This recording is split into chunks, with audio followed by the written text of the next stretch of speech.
Board exam की copy में page खाली छोड़कर आने पर आपका कितना नंबर कट हो जाएगा, आज की इस वीडियो में बताएंगे। अगर आप भी एग्जाम देने जा रहे हैं तो एग्जाम देने से पहले इस वीडियो को देखकर एग्जाम देने जाइए। ठीक है, जानिए कि कॉपी में पेज खाली छूट जाने पर आपको कितना नंबर मिलेगा और कितना नंबर आपका कट हो जाएगा, इस वीडियो में आप लोग जानिए। और हाँ, कभी कभी क्या होता है कि कॉपी के बीच में गलती से एक दो पेज खाली छूट जाते हैं। मतलब आपने शुरुआत के कॉपी के शुरुआती 3-4 पेज लिखा, फिर एक पेज पलटने की जगह पे गलती से एक की जगह पे आप 2-3 पेज पलट देते हैं और फिर बहुत सारे आंसर लिख देते हैं। तो ऐसे में आपके बीच के 2-3 पेज खाली छूट जाते हैं। तो बीच में जो 2-3 पेज खाली छूट गया, अब वह चेक होगा कि नहीं होगा, उसका नंबर मिलेगा कि नहीं मिलेगा, ये इस वीडियो में आप जानेंगे। आप 2-3 मिनट टाइम निकाल के इस वीडियो को देखकर समझ लीजिए, उसके बाद एग्जाम देने जाइए, तब आपका अच्छा नंबर आएंगे, आपका एक भी नंबर कट नहीं होंगे। ठीक है, और अगर आप कॉपी के लास्ट पेज में बहुत सारे पेज सादा छोड़ देते हैं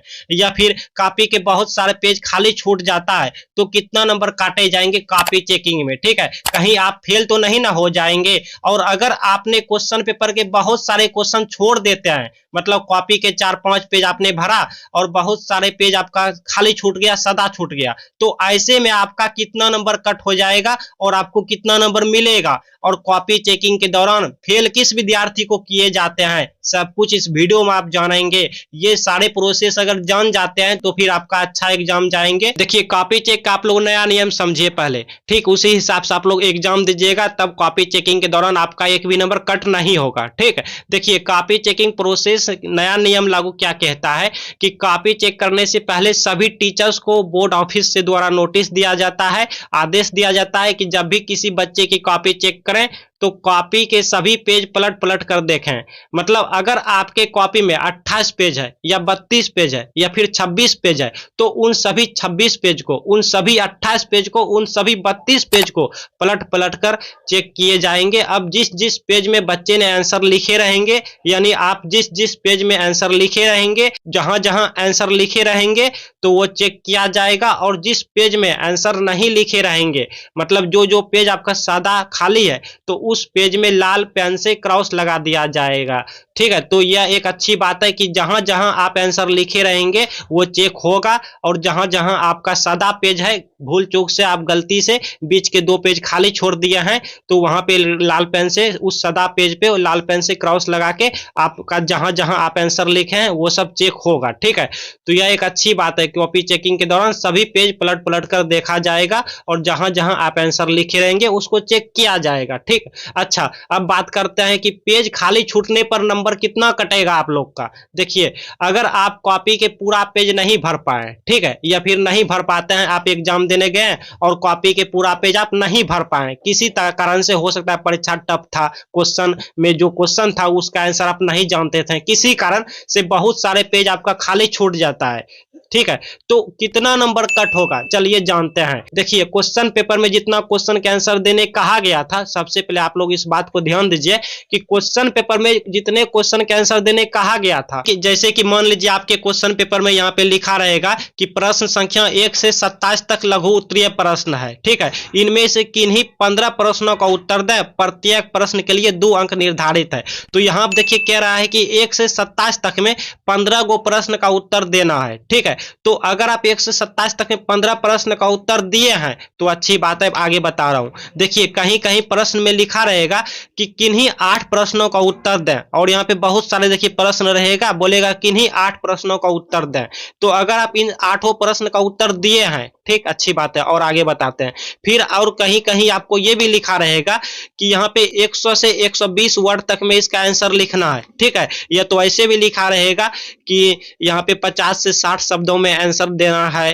ठीक, 100 से 120 वर्ड तक में आंसर देना है। तो ये सभी क्राइटेरिया को आप पूरा किए हैं, जैसे कि यहाँ देखिए लिखा रहेगा 100 से 120 शब्द तक में आंसर देना है, और भी बहुत सारे क्वेश्चन में रहता है कि 30 से 40-50 शब्द में उत्तर देना है। तो इतना आप उत्तर दिए हैं, लिमिट को पूरा किए हैं, इतना का आसपास में रहे हैं। और यहाँ पे जो बोला गया था कि 1 से लेकर 27 तक में किन्हीं 20 प्रश्नों का उत्तर दें, तो ये क्राइटेरिया भी आपने पूरा किए हैं, तो फिर आपका कॉपी सादा छूट जाए उससे कोई मतलब नहीं है। मतलब यहाँ पे जितना रूल यहाँ पे कहा गया है कि क्वेश्चन पेपर में 127 तक में 15 को का उत्तर देना है और यहाँ पे 100 से लेकर 120 वर्ड तक में आंसर देना है, ये सभी क्राइटेरिया को पूरा किए हैं और करने के बाद भी मतलब ये सभी क्राइटेरिया को पूरा करने के बाद अगर आपका सादा पेज खाली पेज छूट जाता है तो उससे कोई मतलब नहीं है, कोई फर्क नहीं पड़ता। लेकिन हाँ, अगर आप ये क्राइटेरिया को पूरा नहीं किए हैं, ये रूल्स को पूरा नहीं किए हैं, जैसे कि यहाँ पे बोल रहा था 127 तक में 15 प्रश्न का उत्तर दें और आप 15 नहीं देकर 10 से 9 का उत्तर दे के आए हैं या 12-13 का उत्तर दे के आए हैं, तब इस कंडीशन में आपका नंबर कट। अब कितना नंबर कट होगा तो चलिए जानते हैं। एक बार फिर से अच्छे से सुनिए, क्योंकि बहुत सारे नए नए बच्चे सब आए हैं ना, तो उनको अच्छे से समझ नहीं आता। तो अच्छे से समझ आने के लिए एक बार फिर से आप लोग ध्यान से सुनिए। तो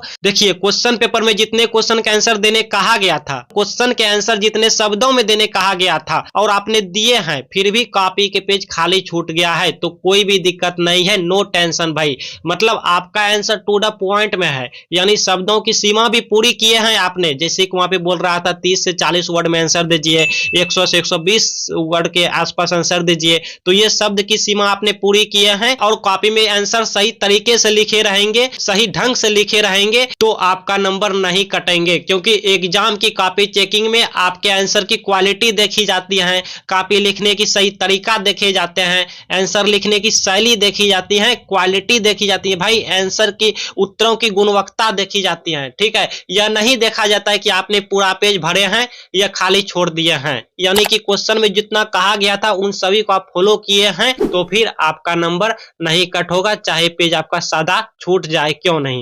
अच्छा, फेल होने से बचने का उपाय बता रहा हूं, ठीक है, लेकिन उससे पहले आप लोग को एक बात और बता देते हैं कि कुछ विद्यार्थी के मन में यह प्रश्न चलता होगा कि कम पेज भरने पर कितना नंबर कटता है। देखिए, अगर आप कॉपी में 4-5 पेज ही भर पाते हैं, ठीक है, या भर कर आते हैं एग्जाम में, तो कितना नंबर कटेगा। देखिए, उन 4-5 पेज में जितने क्वेश्चन के आंसर आप दिए हैं और अगर आप सही सही लिखे हैं तो जिस जिस क्वेश्चन का आप सही सही आंसर लिखे हैं उस क्वेश्चन का आपको नंबर दे दिया जाएगा। ठीक है, जैसे आपने 4-5 पेज भरे और मात्र 7 क्वेश्चन का ही आंसर दिए हैं और वह सभी 7 क्वेश्चन जो था प्रत्येक क्वेश्चन 2 मार्क्स के थे और आपने सही सही आंसर लिखे हैं तो आपको 13-14 नंबर दे दिए जाएंगे। ठीक, क्योंकि आपने सही सही लिखे हैं। और अगर कोई क्वेश्चन दीर्घ उत्तरीय प्रश्न है, ठीक है, दीर्घ उत्तरीय लॉन्ग क्वेश्चन है और लॉन्ग क्वेश्चन 5 मार्क्स के क्वेश्चन होते हैं और आपने 100 से 120 वर्ड तक लिखे हैं, बिल्कुल सही सही सटीक सटीक लिखे हैं, तो आपको 5 में 5 नंबर दिया जाएगा, फुल मार्क्स दिया जाएगा। अब बात करते हैं फेल होने से बचने का उपाय। ठीक है, देखिए, पिछले साल एक बच्चे को इंग्लिश पेपर में कुछ भी नहीं आता था तो उन्होंने किसी तरह कॉपी के 1-2 पेज भरे, बाकी पेज खाली छोड़कर सादा छोड़ दिया। तो 1-2 पेज लिखकर सादा पेज छोड़ दिया, जिसके वजह से उसको फेल कर दिया गया कॉपी चेकिंग में। तो इसलिए अगर आप भी फेल होने से बचना चाहते हैं तो मेरे YouTube चैनल गुलशन मैथ स्टडी को सब्सक्राइब कीजिए, लाइक कीजिए और प्लेलिस्ट में जाके फेल होने से बचने वाला वीडियो देख लीजिए।